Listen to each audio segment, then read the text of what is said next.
Hello bachcho, let's read the question. A magnet is dropped down an infinitely long vertical copper tube then. तो बच्चों हमें बताया हुआ है सबसे पहले तो एक infinitely long vertical copper tube है तो डायग्राम देते हैं। अब ये वर्टिकल जो कॉपर से बनी हुई इसमें हम ड्रॉप करते हैं एक मैग्नेट को such that suppose this is north pole and this is south pole.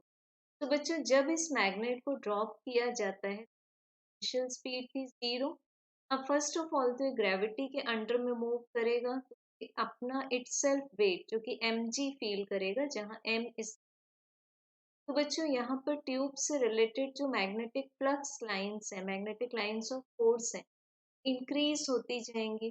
तो पहले तो ग्रेविटी के कारण क्या होगा इस मैग्नेट जो डाउन स्पीड है वो इंक्रीज होती जाएगी।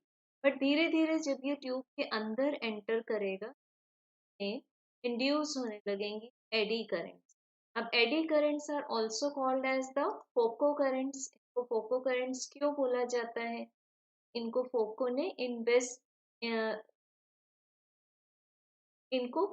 ने इन्वेंट किया था।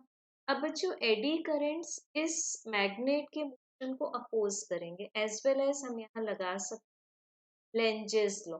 लेंजेस लॉ के अकॉर्डिंग जो भी ईएमएफ है या जो करंट इंड्यूस हो रही है वो अपने प्रोडक्शन कॉज को अपोज करेगी।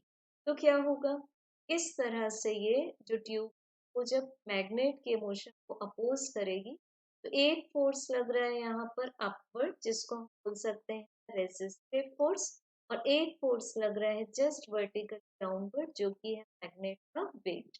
तो ये दोनों फोर्सेस जब एक दूसरे के इक्वल हो जाएंगे at certain value such that Fr is equal to mg कि जबकि उस समय मैग्नेट पर कोई भी फोर्स नहीं लग रहा होगा बच्चों उस समय ये मैग्नेट एक कांस्टेंट स्पीड से जिसको हम बोल सकते हैं टर्मिनल वेलोसिटी से डाउन डायरेक्शन में मूव करेगा।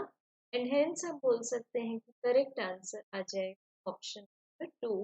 The magnet moves with continuously increasing velocity and ultimately acquires a constant terminal velocity.